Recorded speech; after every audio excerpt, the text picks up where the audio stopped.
Pega a sua Bíblia aí, irmão, Mateus capítulo 22, verso 21.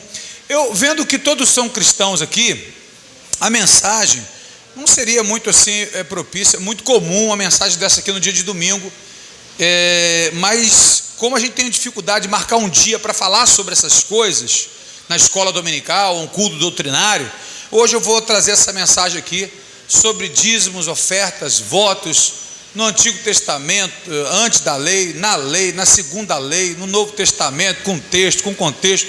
Vou tirar todas as suas dúvidas, filho, hoje, tá? Já tem um podcast gravado, né, Léo?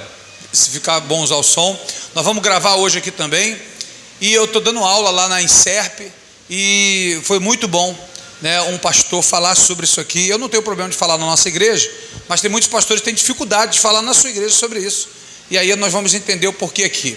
Mateus capítulo 22, verso 21, quem pode ficar de pé agora, fique de pé, em reverência à palavra do rei, e nós vamos ler aqui, vou tratar desse assunto aqui em nome de Jesus. Diz assim a palavra de Deus: dizem-lhe eles, de César. Então ele lhe disse: dai, pois, a César o que é de César, e a Deus o que é. Isso aqui que eu quero saber. Quer dizer que Deus tem um dinheiro, né? Porque dar a César ao governo era uma moeda que tinha apresentado a Cristo, e ele falou: você tem que dar o que é do governo, o que é do governo, e você tem que dar a Deus o que é de Deus. Então eu quero saber qual é esse dinheiro de Deus aqui que Deus está falando, né? Vamos orar. Senhor nosso Deus, obrigado, Senhor, por esta noite maravilhosa. Já recebemos os louvores, as orações, falamos com o Senhor, louvamos o teu nome, mas agora é hora do Senhor falar conosco. Fala conosco, nos abençoa com a tua presença, Deus, e toda honra, glória, louvor e poder seja dado ao Senhor, para o Senhor. Em nome de Jesus nós oramos e te agradecemos. Amém, Jesus. Amém, meus irmãos. Poder sentar, meus irmãos. Isso, vamos aplaudir o Senhor Jesus, vamos aplaudir a Deus. Vai sentando e vai aplaudindo. Está meio fora do... Isso é coisa do Zé. Glória a Deus. Vamos prestar bastante atenção na palavra de Deus. Hoje eu vou falar sobre dízimos, ofertas e voto. O dinheiro de Deus, né? Desde do Antigo Testamento até o Novo Testamento. Então a gente vai tirar algumas dúvidas. Anotei algumas questões, algumas perguntas que as pessoas fazem, né, com frequência. E quando eu até vejo sobre alguns debates, eu acho muito pobre, assim, poucas referências. Se fala muito da fé. É claro que o dízimo, ofertas e votos tem que ser um ato de amor, de fé e obediência à palavra de Deus. Eu particularmente sou contra o pastor que fica falando que o irmão é ladrão, que vai para o inferno, está roubando a Deus. É uma coisa meio que né, de ameaça, e fica muito bruto, né? Assusta. E eu acho que é muito mais do que isso. Eu acho que se não for por amor, não for por fé, não for por justiça, não for por misericórdia, não adianta de nada, porque Deus não precisa do seu dinheiro. Deus não precisa do seu dinheiro para ser Deus, né? O que precisa é a igreja, é o trabalho, muitas pessoas que precisamos ajudar, a própria igreja, e aí nós vamos aprender isso. Então, primeiro, o que é dízimo, o que é oferta, o que é voto? Fazer logo a diferença aqui. Dízimo nós sabemos que são os 10%, todo mundo sabe disso, a 10ª parte. Obrigado, Gil. Isso tanto no hebraico como no Aurélio, quando se fala de dízimo, é a 10ª parte, todo mundo sabe disso, né? Nós sabemos também que são primícias. O que nós vamos falar aqui é aquilo que vem primeiro. Você tira, por exemplo, é muito comum, faz um aniversário, todo mundo presta atenção no primeiro pedaço do bolo, é ou não é, seu Manuel?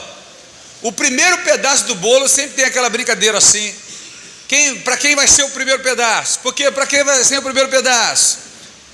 Porque dá essa impressão que ele vai dar o primeiro pedaço para a pessoa que é mais importante, seja a mãe, seja o filho, seja o amigo, né?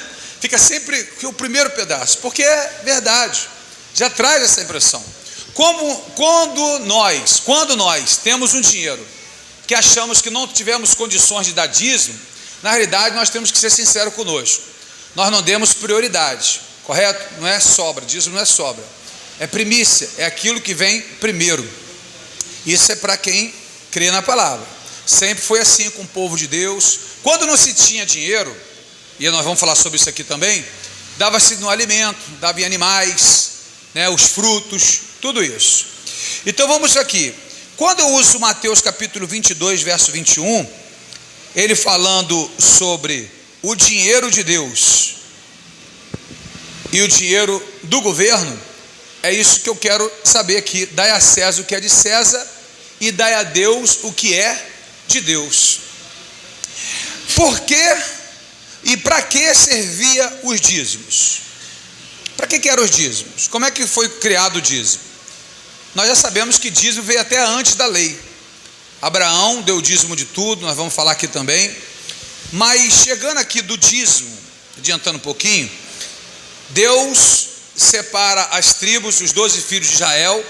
Jacó tinha seus 12 filhos, né? Rúben, Levi, Judá, e é dado o nome de tribos, né? E aí Levi não fica com terras. Levi é separado para o sacerdócio, para os trabalhos no templo. Então a tribo de Levi, ela não vai receber terras, ela vai receber dízimos e ofertas perpetuamente, para sempre.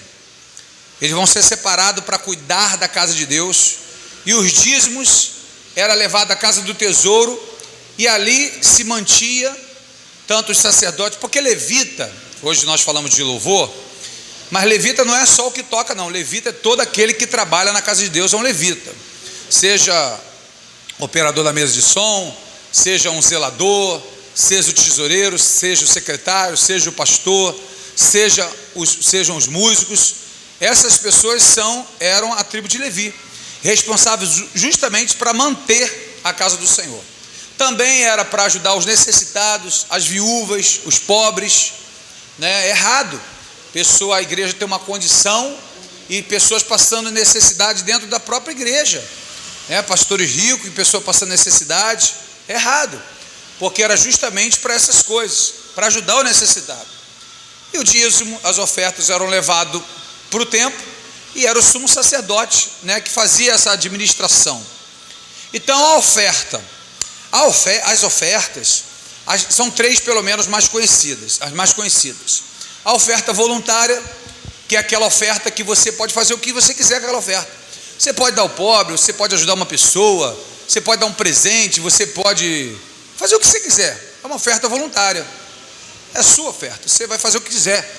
Quero ajudar uma família, quero ajudar um missionário, quero dar para uma pessoa que está passando na rua, é a sua oferta, sem problema nenhum. Existe uma outra oferta que é a oferta alçada. Alçada significa levantada. As ofertas alçadas são muito na igreja, porque geralmente se levanta para um propósito, para pagar templo, para comprar alguma coisa, para pagar funcionário, para limpeza, para tudo. Essa é uma oferta levantada para um certo propósito no templo. E as ofertas de sacrifício, que eram aquelas ofertas que as pessoas faziam grandes ofertas, que era um sacrifício para ela fazer aquilo, mas ela fazia aquilo por amor. Nessa passagem da viúva pobre, que todo mundo conhece, a Bíblia diz que Deus coloca ali o gasofilácio, um lugar para colocar a oferta. E aí vem a viúva pobre e coloca 2 moedas, que Jesus disse, ela deu a maior oferta. Deus não recebeu só a oferta dela. A Bíblia diz que os ricos davam do que sobravam, mas as ofertas foram recebidas, dos ricos também. Eles davam do que sobravam, mas davam. Não tem porquê também a pessoa sempre dar o sustento dela. A igreja vai viver de quê? Então eles davam realmente o que sobrava. É um tipo de oferta. Isso aqui eu vou dar. E davam grandes quantidades, tá?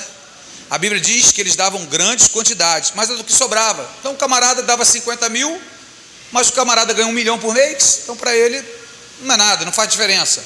Era uma grande oferta que também era aceita por Deus, mas ela não era a maior oferta. A maior oferta foi da viúva pobre, porque tudo que ela tinha, ela só tinha 2 moedas, e ela lançou aquelas moedas, ela fez a sua oferta, e foi de grande sacrifício para ela, só tinha aquilo. Então a oferta de sacrifício é bíblica? Claro que é bíblica. O errado é eu fazer com que você faça isso sem você querer. Eu te obrigar, te deixar constrangido. Você tem que fazer, você tem que demonstrar sua fé. Aí já vira uma certa malandragem aí, né? Obrigando a pessoa a fazer isso. E eu não posso fazer isso. Jesus colocou o gasofilácio e deixou cada um fazer a sua oferta. Então a pessoa foi fazer a sua oferta. É voluntário. Ou seja, como eu vou saber, pastor, a oferta de sacrifício, se é Deus, se é emoção, se eu vou me arrepender? A oferta de sacrifício, ela não tem arrependimento. A pessoa faz consciente, não é por emoção não. Ela faz consciente e ela tem prazer de fazer essa oferta. Eu já falei isso aqui, mas vou falar de novo, que é o melhor exemplo que eu achei. Vamos supor, né, esse lugar aqui está à venda, a igreja vai ter que sair daqui, a gente não sabe para onde vai, vamos perder o local. E aí uma pessoa fala: meu Deus, aqui meu marido se converteu, aqui minha família está, não pode sair daqui. E a pessoa vendeu o carro dela, pegou o carro dela, anda a pé, deu de entrada, a igreja deu de entrada, comprou, não pedimos, não mandamos ela fazer isso, mas ela fez, e ela se sente orgulhosa: pastor, eu ando a pé, mas só o prazer em saber que essa igreja é nossa, que a minha família é criada aqui, como eu tenho prazer, cada dia que eu ando a pé, eu sinto que é um sacrifício que eu fiz, que eu não me arrependo. Isso é uma oferta de sacrifício, e que não há arrependimento, e é consciente, não é uma coisa inconsciente da emoção que vai fazer para gerar arrependimento, como pessoas aí que dão casa, dão carro, e depois querem lar, porque a palavra, né, do pregador obrigou a fazer, né, que infelizmente tem muitos que conseguem fazer, né, essa lavagem, infelizmente. Então o que acontece? Aqui estão as ofertas. E existe também os votos. Votos não é propriamente só o dinheiro. Há vários tipos de voto. Por exemplo, tem pessoa que rede social está destruindo sua vida. Vou fazer um voto. Não é jejum, isso não é jejum. Jejum é de alimento, é de comida e de bebida. Isso é um jejum. Quando você faz de rede social, qualquer coisa que venha santificar a tua vida, que te aproxima de Deus, que melhora a tua vida espiritual, isso é um voto. Esse ano, eu não vou faltar nenhuma escola dominical, porque eu tenho preguiça, aí eu acordo, eu não venho, aí é o único dia para descansar. Mas aí não é o melhor para Deus? Não, então eu vou me obrigar, vou fazer um voto com Deus. Esse ano agora eu vou passar a frequentar a escola dominical. Um voto. Dinheiro também. Eu dou meu dízimo, minha oferta, mas eu quero fazer um voto com Deus, que durante um ano eu vou fazer tal com o dinheiro. Vou ofertar dessa forma. Um voto. É um voto, é um propósito que essa pessoa tem com Deus. É aquilo que ela faz com o Senhor que santifica mais sua vida, te aproxima mais de Deus, melhora a sua vida. Faz voto com a esposa. Por exemplo, o voto do Nazireu. Um voto que Deus tinha com ele, com Sansão, por exemplo, de não cortar cabelo. Era um voto. No Antigo Testamento tinha muito isso. O nazireado, como era chamado, se não me engano, o voto de Nazireu, a força de Sansão não estava no cabelo, estava no voto, no propósito que ele fez com Deus, que Deus fez com ele, melhor. Então ele não cortava o cabelo, era um propósito que ele tinha. Você acha que qualquer um que deixar cabelo grande aí sem cortar fica forte? Vai ter os mistérios de Deus? Não, isso é um propósito dele. Tem pessoa que faz voto, né? Muitas pessoas usam roupão. É um voto. Pastor, vivia na prostituição, vivia no pecado, de shortinho, e eu fiz um propósito com Deus. Eu vou passar a usar. Não tem problema nenhum. É um voto, é um propósito. Onde está o pecado nisso? Ela se sente melhor, cobre o seu corpo, santifica mais a tua vida, te aproxima de Deus. Isso é um voto. Então só para a gente entender a diferença de dízimos, ofertas e votos, né, até aqui. Bem, nós sabemos já que são primícias, e eu fiz algumas observações aqui de umas pessoas que levantam algumas polêmicas sobre isso, sobre dízimo, oferta e voto, e aí eu anotei aqui umas perguntas e uns questionamentos delas aqui. Um falou assim: pastor, já que pregam tanto assim do dízimo, aonde está escrito na Bíblia para não dar o dízimo? Não tem, né? Para não dar, ninguém discute, né? Mas não tem nenhuma parte da Bíblia dizendo não dê o dízimo, não tem escrito. A briga é: eu sou obrigado? Eu vou responder essa pergunta com outras perguntas. Você é obrigado a ser crente? Você é obrigado a estar na igreja? Você é obrigado a orar? Você é obrigado a jejuar? Você é obrigado a estar aqui? Você não é obrigado a nada, nada. Nada, absolutamente nada. Ninguém te obriga a nada. Você está aqui porque você quer estar aqui. Você serve a Deus porque você quer servir a Deus. Agora, se você quer obedecer a Escritura, se você quer andar conformidade à palavra, aí tem que fazer. Não há questionamento. Se está no Novo Testamento, com texto e com contexto, que não há mais argumento, é para ser feito. E de Mateus a Apocalipse é doutrina, principalmente nas cartas. Principalmente nas cartas. Olha, vamos lá. Aonde está, pastor? Vamos lá vendo. Segundo, pastor, parece que é aquele, que isso, varão? Faz as perguntas. Que isso, varão? É o dízimo, varão? Varão dizimudo? É justo o pobre dar igual ao rico? Rapaz, Deus é tão justo, tão maravilhoso, que não é o valor, a fidelidade é porcentagem, na porcentagem. Para mim, é melhor um dízimo de 100 mil ou o dízimo de R$1? Para você, qual é o melhor dízimo? O de 100 mil. Seja hipócrita não, irmão, melhor é o de 100 mil. Vamos ser realistas aqui com Deus. Só que, quando você pega o salário, o camarada ganha 2 milhões por mês, ele dá 100 mil de dízimo, está errado. O que deu R$1, cata latinha, e só arrumou R$10 no dia, e ele deu R$1 de dízimo. O dele é aceito e não de 100 mil. Olha a justiça do Senhor. E deve ser um prazer, porque Deus, Ele está dando a oportunidade de ele também ser participante como rico. Porque ficaria como? O rico dão da grande quantidade, eu ficaria sem graça de levar, né? Uma oferta da Shopee. Pelo amor de Deus, meu irmão.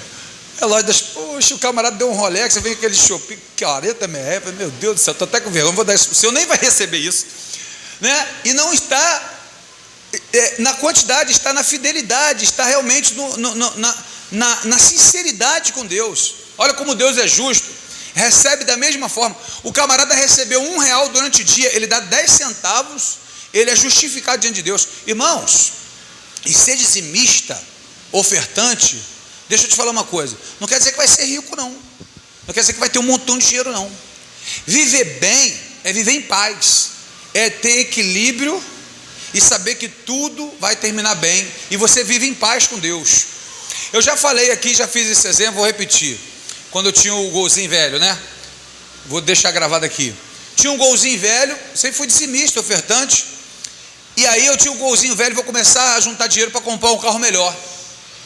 Eu ajuntei R$500. Aí meu golzinho quebrou. Conserto, R$500. Presta atenção. A vida de quem não é dizimista, foi quem que cobrou isso aí? Foi o devorador, foi Deus, foi Satanás, foi o olho grande, foi o quê? Você nem sabe de onde o tiro veio. A tua consciência te acusa. O maligno te cerca. Aconteceu a mesma coisa com o dizimista, a mesma coisa. Um tinha um golzinho, o outro tinha um golzinho. Um é dizimista, o outro não é. É a mesma situação, o mesmo dinheiro, o mesmo tudo. Só que o dizimista, ele glorifica a Deus dizendo: o Senhor, sabendo que o meu carro ia quebrar, eu não teria dinheiro para consertar, Deus preparou os R$500 para eu consertar o carro e não andar a pé. É a mesma situação, só que o discernimento, a paz em Cristo, em saber que você está bem com Deus, isso traz uma paz tremenda. Então isso é o dizimista, isso é o ofertante. Uma pessoa que ela é ofertante, sem cobrar, sem pedir a ela não se sente culpada de nada. Quando uma pessoa pede dinheiro, se pede no trânsito, se pede em qualquer lugar, alguém que está passando uma necessidade, e ele não der, ele não se sente culpado, porque ele sempre é ofertante, ele sempre ajuda, mas ali não sentiu de ajudar, mas ali não quer, mas nunca faz. Aí fica com a consciência pensando: será que precisava mesmo? Será que a pessoa necessita? Meu Deus, se for um chefe de família, é melhor dar, né? Então, e geralmente a gente dá oferta para quem pede, quem não pede não dá. O cara bate no teu carro, o cara é cracudo, isso aí é pilantra, é da vida, não quer nada. Mas o que é honesto, o que é justo, o que é fiel, o que é sincero, não pede, e você não dá.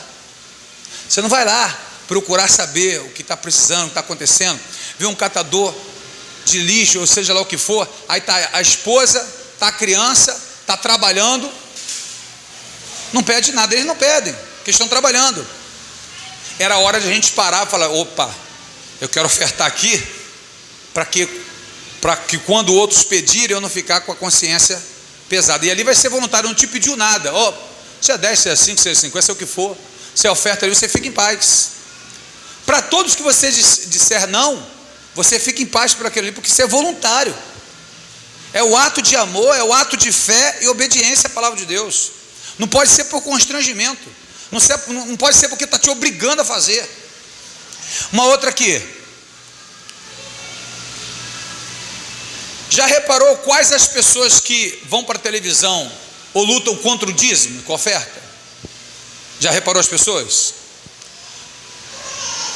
Ou são desengrejados, ou não são cristãos, não colaboram em nada, não frequentam igreja, não gostam de igreja, não gostam de pastor.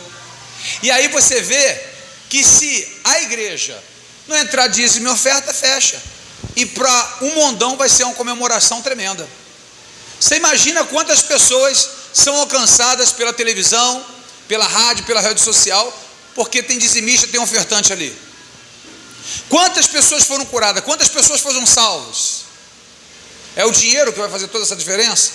O apóstolo Paulo, em Filipenses capítulo 1, versículo 16 em diante, se eu não me engano, ele falou assim: muitos levam o evangelho por contenção para aumentar as aflições nas minhas prisões. Mas do que me importa? Seja em mentira, seja em verdade, o que importa é que o nome de Jesus seja anunciado. Isso eu me regozijo e sempre me regozijarei. Olha o que o apóstolo Paulo está falando. Meu irmão, mesmo se o cara aí, eu não sei a vida dele, se ele está pregando, se ele está ganhando multidões, eu não quero nem saber da vida dele para não estragar. Se ele estiver na mentira, que ele seja condenado. Mas as almas que estão se convertendo são verdadeiras. Não será que o Silas é? Será que o R. Será que o Valdomiro é? Não, eu tenho que ver a multidão que está sendo alcançada pela vida dele. Que ele esteja lá em cima mesmo. Essas pessoas que criticam assim, ia ser um problema na vida de Davi, não ia ser não? Na vida de Salomão, de Davi. Os caras eram ricos, eram poderosos, mas eram cheios de Deus. E faziam pelo povo. Quantas almas são convertidas? Tem noção de quantas pessoas foram curadas? O homem que saiu da cachaça, o homem que saiu do vício, o homem que batia na mulher, o homem que brigava, e através de uma palavra na televisão, ele se converteu? E você acha que é quanto para sustentar a televisão? Eu lembro do pastor, falar o nome não, porque ele está gravando. Na época ele falou assim: eu gasto 6 milhões, o mais pobre. Eu gasto 6 milhões por mês, programa na televisão. O outro, que é o maiorzinho, 32 milhões. 32 milhões por mês. Esse primeiro, ele falou assim, eu já estava a ponto de quase parar.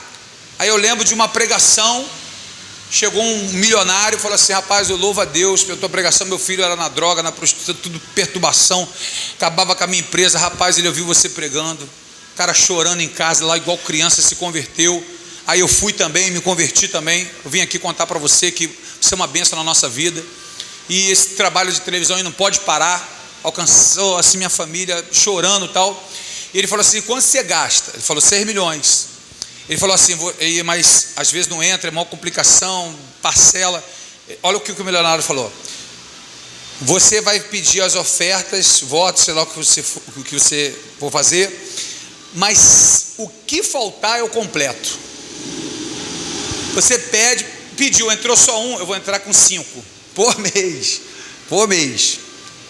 O dinheiro, o poder do camarada não libertava o filho dele, não tirava da droga, não tirava da prostituição, não tirava do crime. E foi uma palavra, todo mundo aqui é cristão sabe disso. O poder do evangelho que chegou até lá. O apóstolo Paulo recebia as ofertas direto para ir pregar Filipenses. Quando Epafrodito adoeceu, ele ia pelas igrejas, ia passando e abençoando pessoas, recebia, doava, e era ali, o propósito do crescimento da igreja. Como é que a igreja ia crescer? Como é que ia se expandir? Como é que ia chegar em outros lugares? Olha que coisa interessante. 5. Quantas pessoas são alcançadas, como eu falei aqui, através de televisão, rádio? Essa aqui eu já falei também. Dízimos, ofertas e votos no Antigo Testamento. Eu vou abrir, tem condição de abrir aí, Léo? Em Gênesis capítulo 14, verso 20. Abraão, deixa eu falar uma coisa aqui para vocês. Abraão não chegou à lei ainda. Quando a pessoa fala para você assim, não, dízimo, oferta, isso era coisa da lei. Filho, Abraão não está na lei. Abraão é antes da lei. Abraão, Isaac, Jacó, que tem José, que vai para o Egito, que aí ele morre, e aí Deus levanta Moisés para criar as leis. O dízimo foi ratificado na lei. O que Abraão fez, e aí na lei, na primeira lei, vem ali ratificando, ele cria essa lei falando do dízimo. Aqui ó, em Gênesis capítulo 14, verso 20, a Bíblia diz, tem aí, Léo? Solta aí. Bendito seja Deus Altíssimo, que entregou os teus inimigos nas tuas mãos. E Abraão deu o dízimo de tudo, diga tudo. Sabe o que ele está querendo dizer aí? Tudo que vinha à mão dele, ele era dizimista. Se eu tenho um salário, eu sou dizimista do meu salário. Mas se eu recebo uma causa na justiça, eu dou uma causa na justiça. Se eu faço uma faxina, eu sou dizimista. Se eu faço uma obra, se eu vendo alguma coisa, ele era dizimista de tudo. E Abraão é a referência de fé. Eu vou mostrar aqui tanto antes da lei, na lei, depois da lei e no Novo Testamento. E como é que ele apresenta aqui, ó. Deuteronômio capítulo 12, verso 17. Eu vou falar aqui, ó. Pastor, o dízimo, nós podemos administrar o dízimo? Eu queria dar o dízimo para o pobre. Eu queria dar o dízimo para o necessitado. Você pode fazer isso com oferta voluntária. Você pode dar para quem você quiser, o dinheiro é seu. Mas vou te falar como é que era a lei aqui, ó. Eu achei interessante, estava conversando com a Sueli, eu não lembrava disso. Mas Deuteronômio significa a segunda lei. Olha que coisa maravilhosa, vou falar aqui. O dízimo vem falando antes da lei, da primeira lei. Eu vou adaptar aqui, porque já que Deuteronômio é a segunda lei, já que fala de dízimo também, tem antes da primeira lei, vem na primeira lei, como fala em Malaquias, vem na segunda lei. Deuteronômio capítulo 14, capítulo 12, verso 17. É claro que essa segunda lei aí é só o discernimento. Deuteronômio quer dizer que tem uma outra lei, uma segunda separada da primeira não, tá, irmão? Só quis dar um enchimento aqui. Olha, Deuteronômio capítulo 12, verso 17. É o 17 mesmo, né? É. Dentro das tuas portas não poderás comer o dízimo do teu grão, nem do teu mosto, nem do teu azeite, nem os primogênitos das tuas vacas, nem das tuas ovelhas, nem de um dos teus votos que houveres prometido, nem as tuas ofertas voluntárias, nem as ofertas alçadas da tua mão. Deixa eu ver se tem o 18 também aqui. Isso. Agora Deuteronômio capítulo 14, Léo, verso 23. Deuteronômio capítulo 14, no versículo 23. Vou emendar aqui.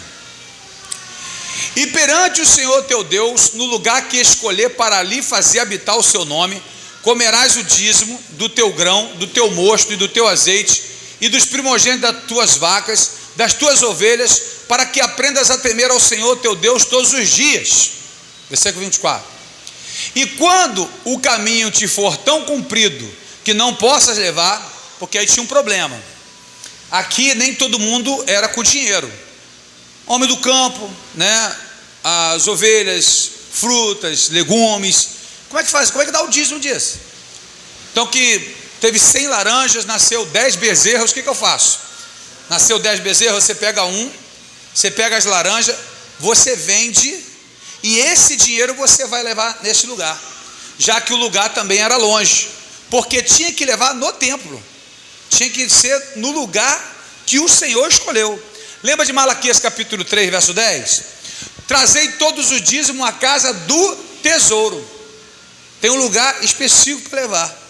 para que haja mantimento, por estar longe de ti o lugar que escolheu o Senhor teu Deus, para ali pôr o seu nome, quando o Senhor teu Deus te tiver abençoado.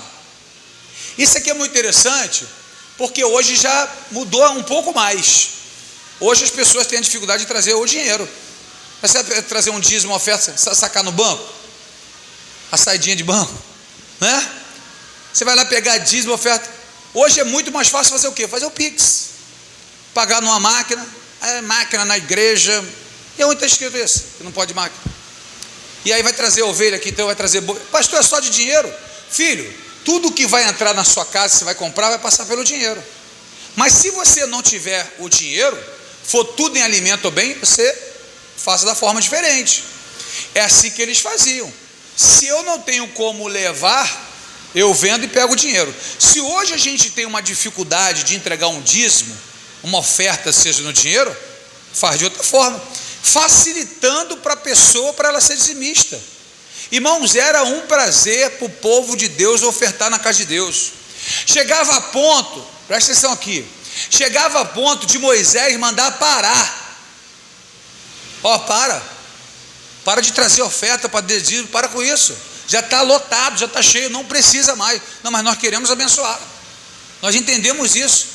Eu quero mostrar minha gratidão ao Senhor por que o Senhor fez. Eu quero que na parte do templo ali, aquilo ali eu fiz, aquilo ali eu doei, aquilo ali foi eu que construí, aquilo ali, eu quero fazer parte dessa história. Eu quero deixar meu nome lá na casa do Senhor, pelo que o Senhor já fez pela minha vida. E a gente crê que cura o cego, cura o paralítico, mas quando fala da nossa finança, a gente tem dificuldade, reparou? Todos nós. Pastor, como é que eu sei? Deixa eu fazer um teste com você aqui. Presta atenção que eu vou fazer um teste contigo, tá? Você vai saber se você é preso ao dinheiro ou não.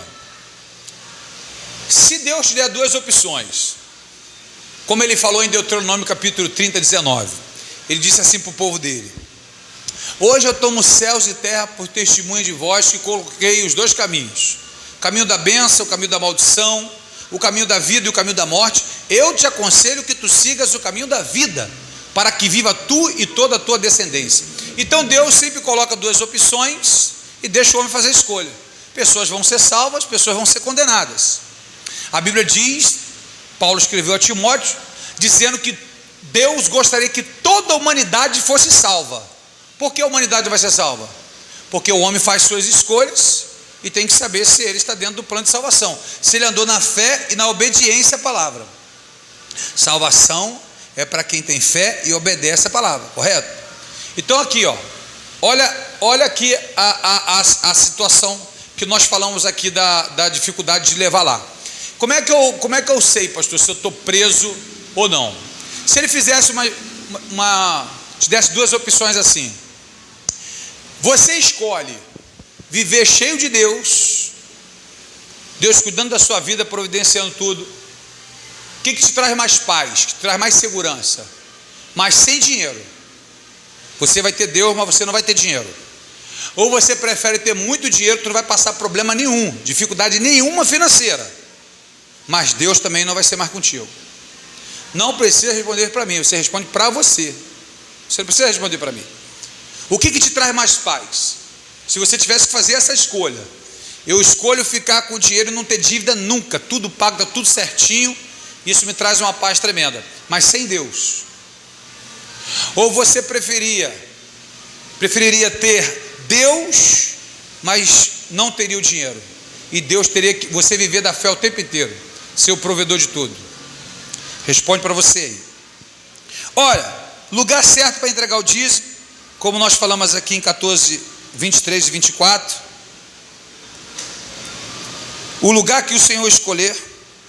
E agora eu quero falar um pouquinho no Novo Testamento, para a gente adiantar um pouquinho aqui. Hebreus capítulo 7, vamos entrar para o Novo Testamento. Já que a gente já falou antes da lei, falamos na lei, na segunda lei, vamos para o Novo. Para começar, Mateus 22, 21, eu quero saber qual é o dinheiro de Deus, né? Já que a pessoa ela não é a favor de dízimo, oferta, voto no Novo Testamento, perguntar qual é o dinheiro de Deus, qual seria o dinheiro de Deus. Capítulo 7, verso 1. Talvez você diga, né, muitas pessoas podem dizer: não, pastor, mas aí eu separo do governo e separo alguma coisa para Deus. Aí é oferta, filho. Aí é oferta. Se eu tenho que excluir dízimo, eu tenho que excluir oferta. Trazer a casa do tesouro para que haja mantimento da minha casa. Porque vocês me roubam nos dízimos e nas ofertas. Não é dízimo ou oferta não, dízimo e oferta.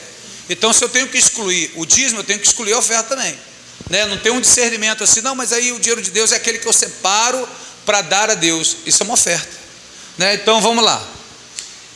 Vamos falar no Novo Testamento só dos dízimos e oferta. Porque esse Melquisedeque, que era rei de Salém, sacerdote do Deus Altíssimo. Bem, aqui todo teólogo, qualquer um que você perguntar, vai falar que aqui é Cristo, aqui é Jesus, que é sacerdote do Deus Altíssimo, a quem saiu ao encontro de Abraão, quando ele regressava da matança dos reis e o abençoou. Vamos lá. A quem também Abraão deu o dízimo de tudo, e primeiramente é por interpretação rei de justiça. Anjo não pode ser, tá? Rei de justiça, nenhum homem. E depois também rei de Salém, que é rei de paz. Sem pai, sem mãe, ele não tem início, ele não tem princípio, ele não foi criado. Deu para entender? Então aqui tudo exegeta aí, hermenêutica, qualquer um teólogo aí, qualquer um vai falar que aqui é Cristo. Sem pai, sem mãe, sem genealogia, sem descendente, sem família, descendente de família, não tendo princípio de dias, nem fim de vida, mas sendo feito semelhante ao Filho de Deus, permanece sacerdote para sempre. Bem, abre parênteses aqui rapidinho. Você sabe que Jesus, já falei isso aqui em outras mensagens, vou deixar gravado de novo.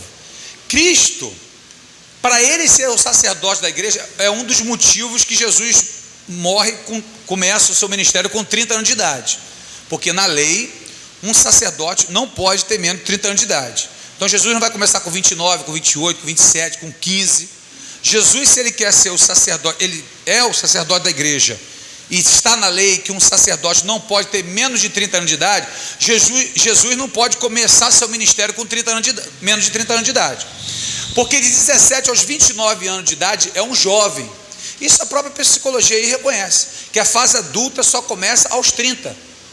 Um presidente da república, por exemplo, não pode ter menos de 35 anos de idade. Então tem que ter uma idade mínima para que seja sacerdote. Por isso que Cristo vai começar o ministério com 30. Você lembra da passagem de Abraão, que Abraão leva Isaac para sacrificar lá no monte? Ele não sacrifica Isaac. O que aparece para ele sacrificar? Um carneiro. Muita gente fala cordeiro, mas não é cordeiro. A Bíblia diz que é um carneiro. Por que é um carneiro e não é um cordeiro? Porque o carneiro é o cordeiro na fase adulta. Começa cordeiro, quando ele atinge a fase adulta, ele se torna um carneiro. O que Abraão matou lá foi um carneiro, porque Jesus não morre um jovem, Jesus morre na fase adulta, Jesus morre com 33 anos de idade. Então assim, se lá no monte, que Abraão vai sacrificar o carneiro, simboliza Cristo, não vai matar um cordeiro, que é um jovem, vai sacrificar o carneiro. Então olha só, por isso que ele é sacerdote, né, para sempre. E aí ele começa com 30 anos. Versículo 4, Léo. Considerai, pois, quão grande era este, a quem até o patriarca Abraão deu o dízimo dos despojos. O despojo é tudo aquilo que sobra numa guerra. Vai para a guerra, tiro, pancada e bomba, tem um negócio desse? Aí sobra espada, sobra alguma coisa de ouro, sobra taça de ouro, sobra o seu que lá, joia. Aquilo ali é o despojo. Eles pegam tudo. Abraão, considerai quão grande é este, que até o patriarca Abraão deu o dízimo do despojo. Até o que ele conquistou na guerra, ele era dizimista. E aqui está no Novo Testamento, tá? Está com texto e está com contexto. Aquilo que está no Antigo Testamento, que não está no Novo, eu não sou obrigado a obedecer, como lei, como regra de fé. Doutrina de Cristo é aquilo que eu preciso fazer para ser salvo. Doutrinas de Cristo são regras. Por isso há doutrinas de homem e a doutrina de Cristo. Doutrina de homem. Todo mundo aqui que dá terno e gravata. São doutrina de homem. Todo mundo aqui vai ter que usar véu. A igreja de Corinto usava véu. É uma doutrina de homem. A igreja de Corinto usava véu. A de Colossos não usava véu. Então cada igreja tem o seu estilo. A multiforme graça de Deus operar. As várias formas de Deus operar.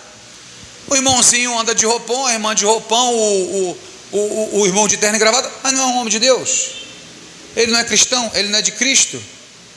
Deixa o irmão ver a vida dele, é o estilão dele. Então olha só, que coisa maravilhosa. De tudo ele dava o dízimo. Versículo 5, Léo. E os que dentre os filhos de Levi receberam o sacerdócio, tem ordem segundo a lei de tomar o dízimo do povo.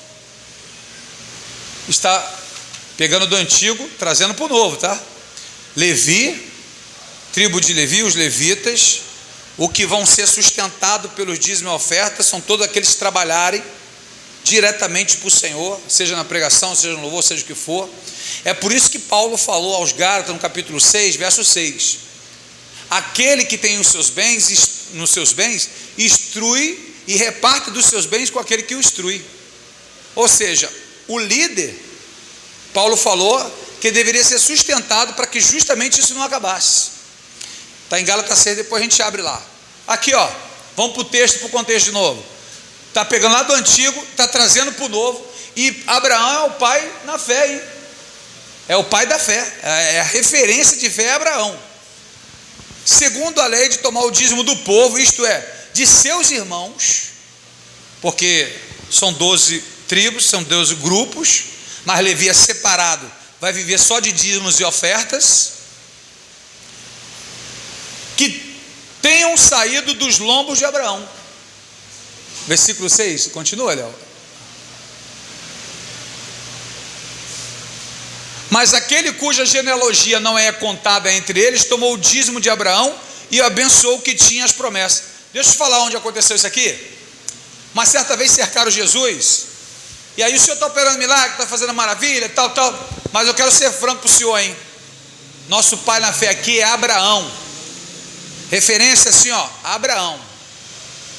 Olha o que Jesus falou: Abraão desejou ver o meu dia, e viu. Eu vi Abraão, Abraão me viu. Tá louco? Aí é louco, agora doidou de vez.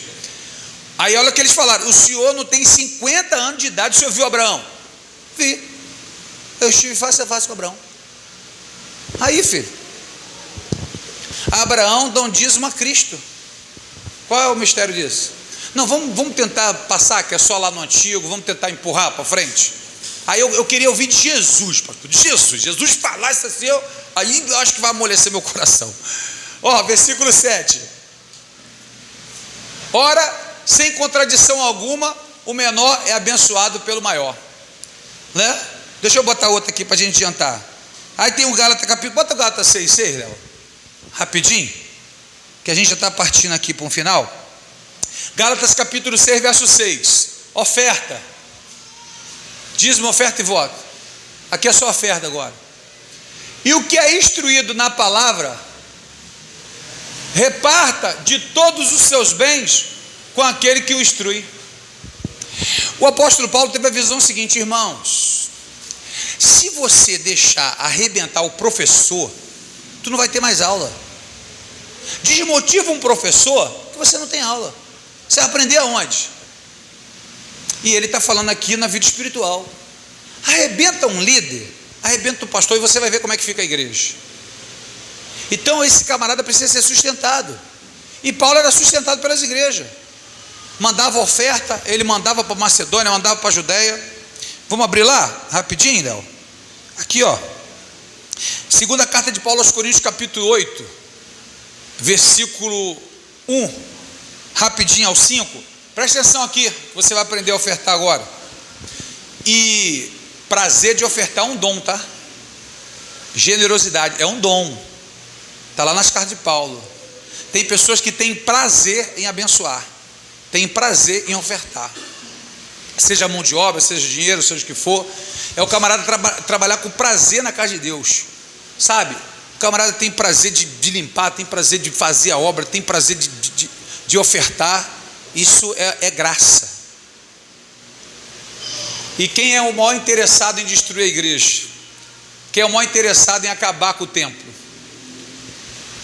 Também, irmãos, vos fazemos conhecer a graça de Deus dada à igreja da Macedônia, como em muita prova de tribulação. Irmão, prova já é brabo, muita piorou, de tribulação, sangue de Jesus tem poder, meu irmão. Aqui, ó, como em muita prova de tribulação, houve abundância do seu gozo, e com a sua profunda pobreza. Não era pobre, não, era muito, mas muito pobre. Na sua profunda pobreza, o cara tinha 1 quilo de feijão. Estão passando lá na necessidade? Leva meio saco de feijão, porque eu só tenho um, mas eles não têm nada. Eu vejo isso direto na Cida, né? A Cida fala isso, pastor, quem tiver precisando mais. Eu falei, mano, precisando mais não está não, mano. Olha, foi uma coisa tremenda aconteceu lá em Caxias. Lá em Caxias nós temos banco, né, e cadeira assim. Aí eu tinha 24 cadeiras. Aí eu tinha que mandar lá para Rio das Ostras, não tinha nada, não tinha cadeira. Falei, irmão, vamos sentar nos bancos, vamos mandar essas cadeiras para lá. 100% a igreja concordou. Não, pastor, vai. No outro dia eu fui pregar numa igreja. Aí eu falei, pastor, eu doei lá, Rio das Ostras, não tinha nada, mandei. Ele, pô, tem umas cadeiras aí. Eu fui lá dentro da igreja, pode levar 24 cadeiras acolchoadas. Por que não 21, 29, 30, 2, 5? Não, 24 cadeiras. Coisa tremenda, né? Ó, muita prova de tribulação, até para entender isso aqui é brabo. Na sua profunda pobreza, abundou em riqueza da sua generosidade. Pessoas muito pobres que tinham prazer de abençoar pessoas mais pobres. 3. Porque segundo o seu poder, o que eu mesmo testifico, olha a palavra entre parênteses. Quero chamar a atenção para isso aqui. Né? Tanto poderia ser do copista, de quem está escrevendo, que era a opinião dele, como a pessoa que está escrevendo que quer chamar a atenção. Ele falou, eu mesmo testifiquei disso aqui. Eu estava lá, não me falaram não. E ainda acima do seu poder, deram voluntariamente. É sem ficar pedindo, é sem ficar implorando, tem que ficar aqui, não, irmão, está precisando disso aí. O povo já começou, peraí, a gente tem que fazer alguma coisa. 4. Pedindo-nos com muitos rogos, irmãos, eles falaram assim para Paulo, por favor, cara, pelo amor de Deus, não se mete, deixa a gente ajudar, porque Paulo estava constrangido.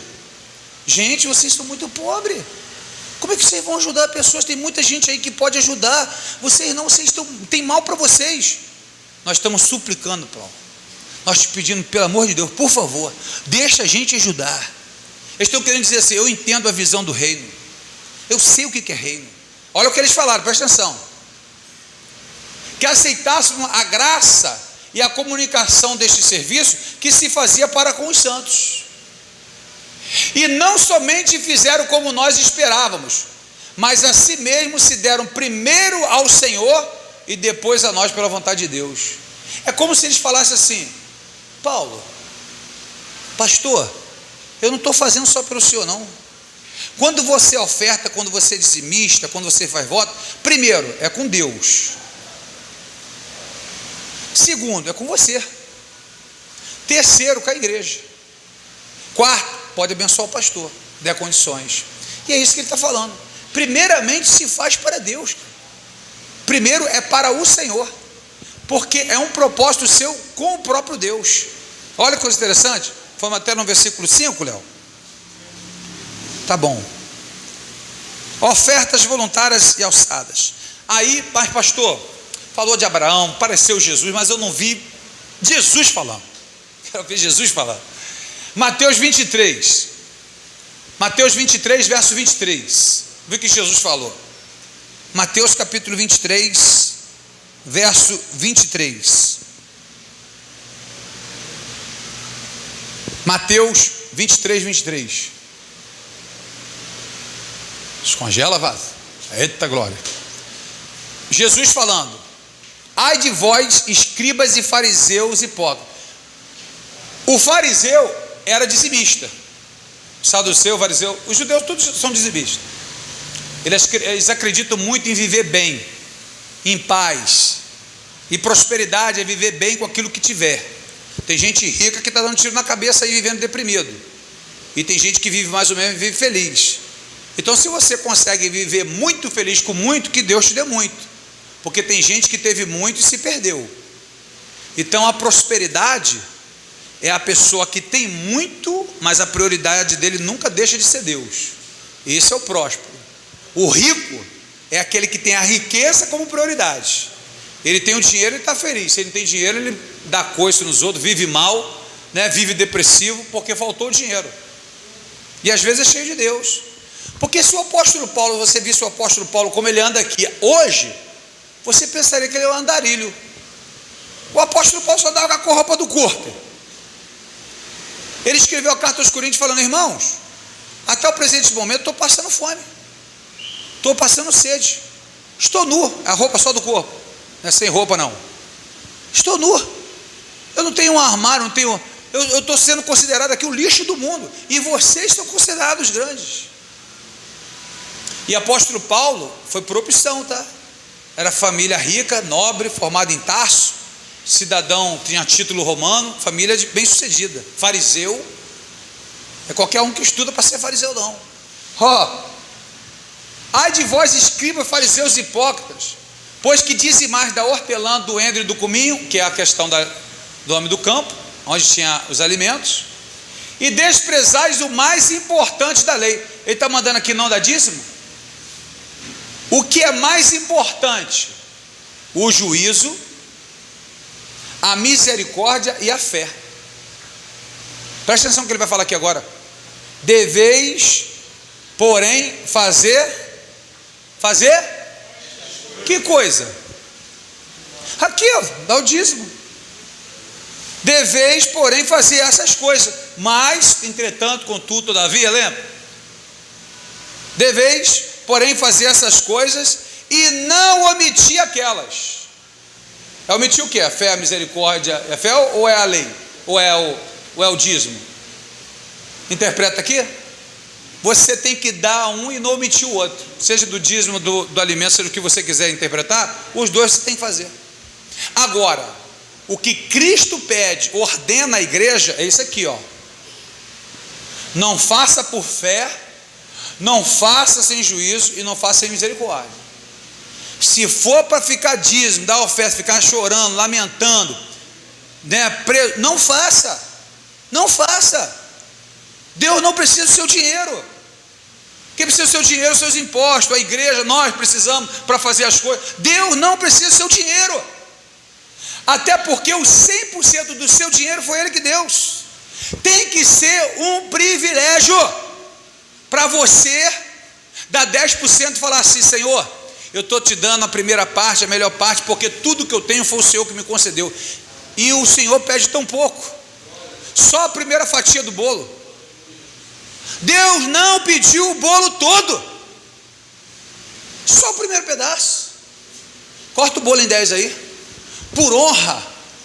Pode dar o primeiro pedaço? Primícia, aquele que vem primeiro. Não tive condição de dar dízimo. Seja verdadeiro com você, irmão. Você não priorizou, só isso. Não tem fé, não acredita, é uma coisa que você vai ter que resolver com Deus, não é comigo. Tem pessoa que tem dificuldade com pornografia, tem pessoa que tem dificuldade com bebida, tem dificuldade com dinheiro. Rapaz, todo mundo tem dificuldade, todo mundo tem luta, todo mundo tem algo para vencer. O espinho que Paulo tinha na carne, cada um tem seu espinho na carne.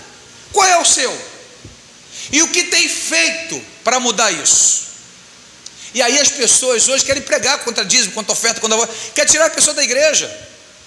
Não precisa de igreja. Claro, vê quem é que fala que não precisa de igreja, vê se ele tem pastor. A maioria dos desigrejados são traumatizados. Tem problema com a igreja, tem problema com o pastor, tem problema com bandido, com prostituição da igreja. Não tem nada a ver com isso. A Bíblia diz que por se multiplicar o pecado e a iniquidade, que a iniquidade significa injustiça, dentro da igreja, o amor de quase todos ia esfriar. Normal isso. vai ver tanta injustiça, vai ver tanta porcaria, vai ver tanta... Se não tiver um discernimento da palavra, se você não permanecer aqui, ó, tu vai junto. Meu querido, Satanás arrastou a terça parte do céu. Um terço, cada 3 anos ele agarrava um.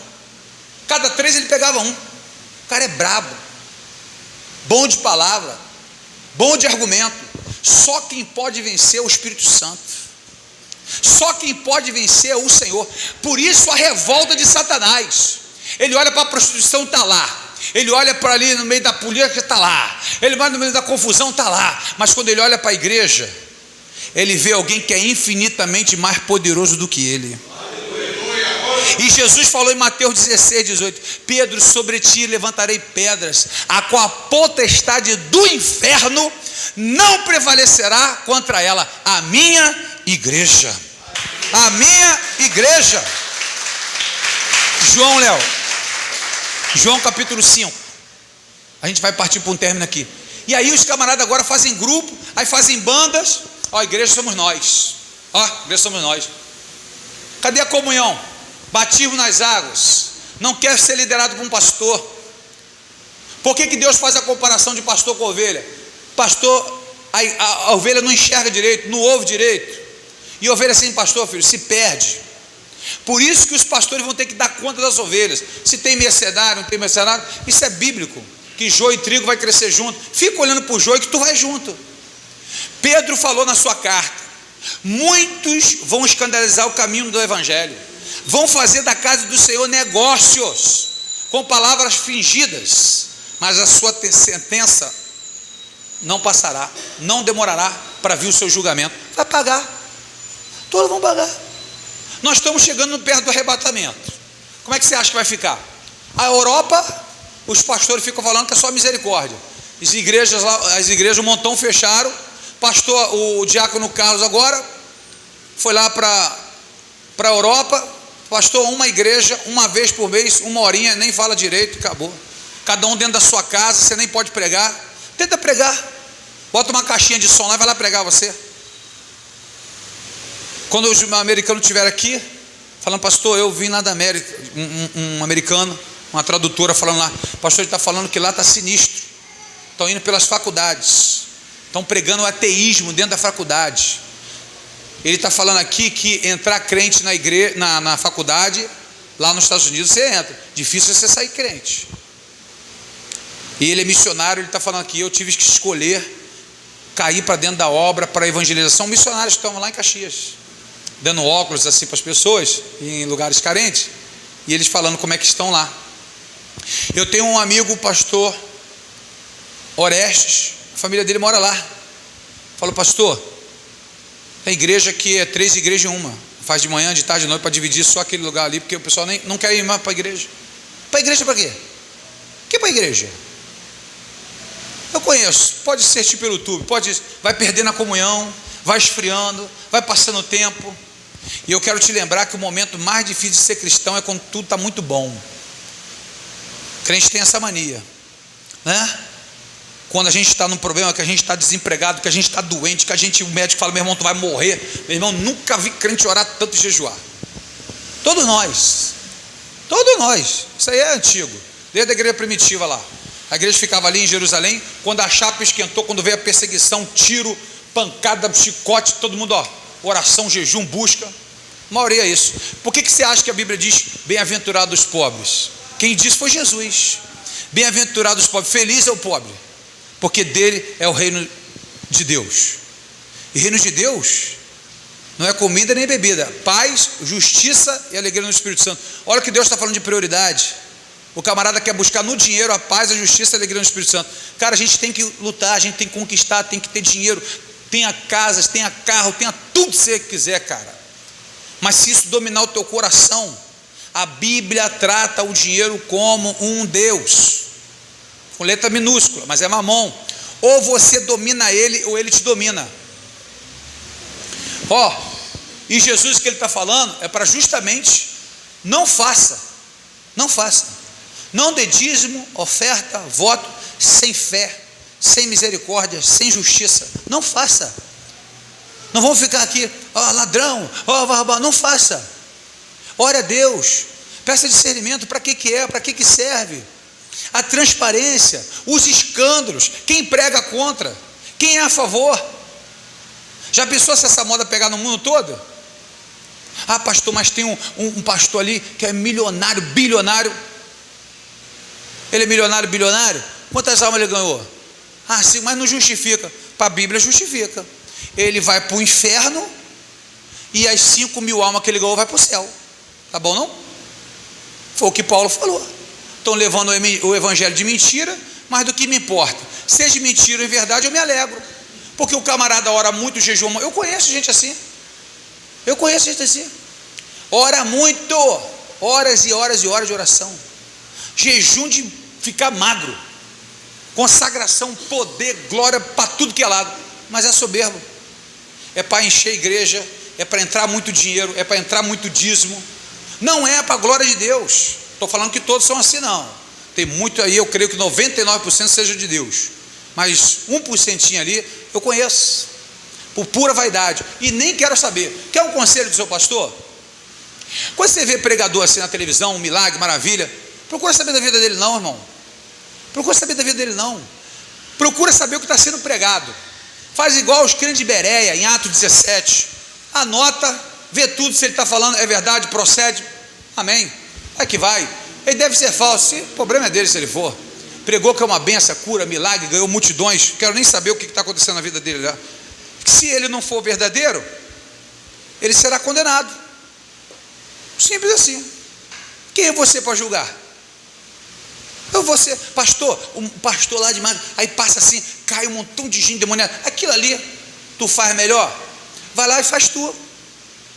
Faz melhor que o irmão. O pastor está pegando, deixa o irmão, deixa a vida do irmão, cuida da tua vida. Fazer igual Jesus com o Pedrão, né? Que te importas? Falar uma palavra bonita que Jesus fala, que te importas? Irmão, como a gente é carioca, toma conta da tua vida, irmão, toma conta da tua vida. O irmão está pregando Valdomiro, que ele seja de Deus, para mim ele é de Deus. Bispo Macedo, Jesus, abençoa, Senhor. Mas é homem de Deus. A novela aí é coisa linda, pessoas se convertendo. Malafaia, meu irmão, que tudo seja do Senhor. Eu não quero nem saber da vida, não fala, pelo amor de Deus, não quero saber, não estraga não. Eu gosto da pregação do irmão, vejo ele ora, cura, milagre, eu acredito que Jesus possa fazer aquilo. Se aquilo é verdade eu não sei, mas eu acredito que aquilo Jesus faz. Aumenta a minha fé, eu fico alegrão. Nem quero saber da vida dele, não quero saber da vida dele. Para mim é uma bênção, é um anjo do Senhor. Quando chegar lá no céu, né? Ih, rapaz, olha o cara caindo para a esquerda ali, ó. É para a direita, direi a minha esquerda, direi a minha direita. Ih, Jesus, misericórdia. A surpresa tem que ser lá, não é aqui. Está entendendo? Ó, João capítulo 5, versículo 45.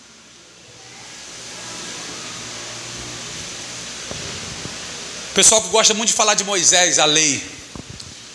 Não cuideis que eu vos hei de acusar para com o Pai.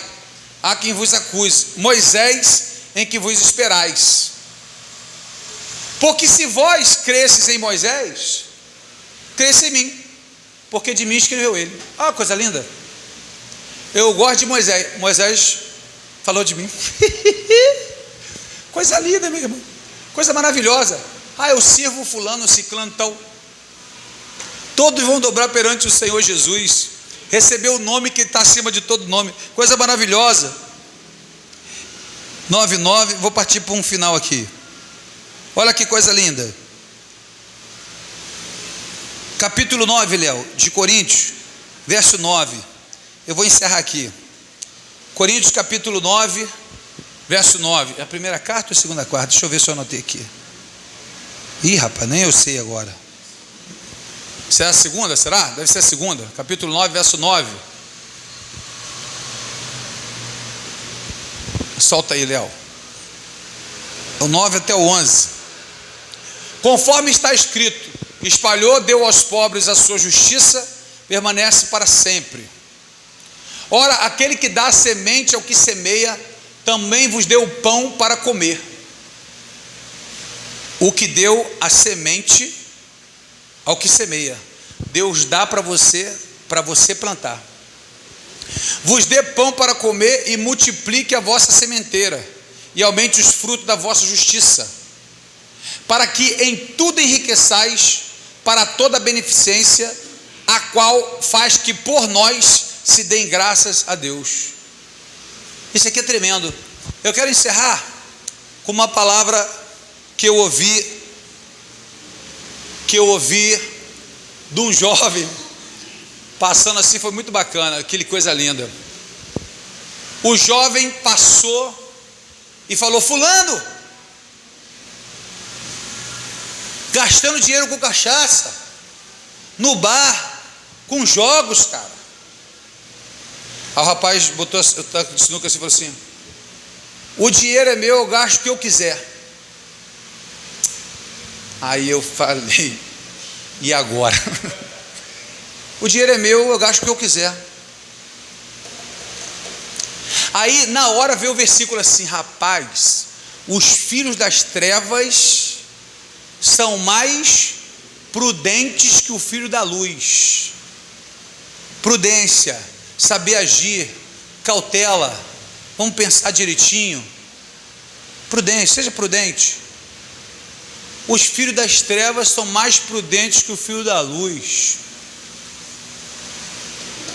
Eu vou ensinar o povo da luz então a ter uma resposta também bacana. Quando falaram para você assim: está dando dinheiro para pastor, que eu estou cheio de dinheiro, muito dinheiro. Rapaz, tu não sabe como é que eu estou nadando em dinheiro. Eu estou com um Honda aí, um Honda Civic branco, só com o dinheiro de vocês e o Tiago. Estou com Corsa braba e fera. Eu estou nadando no dinheiro, irmão, aqui. Eu, rapaz, se tu, ó, estou com casa em Rio das Ostras, tá sabendo? Eu tenho uma casa aqui em Vila dos Teles, eu tenho uma casa em Caxias, eu tenho um jatinho me esperando ali no aeroporto. Eu vou ter que sair daqui correndo. Irmão, eu estou nadando em dinheiro.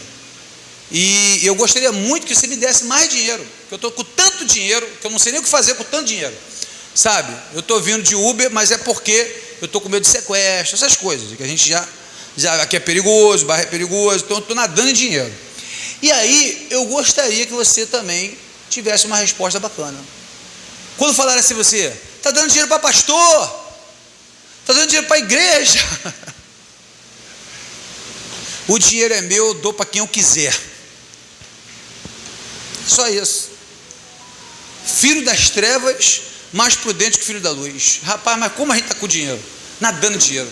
Então a jogada de Satanás é destruir a igreja, é quebrar a aliança, porque um reino dividido não subsiste. Não vai crescer um reino dividido, mas se o povo estiver unido, nem as portas do inferno prevalecerão contra a igreja do Senhor. Vamos aplaudir o Senhor Jesus, igreja de Deus.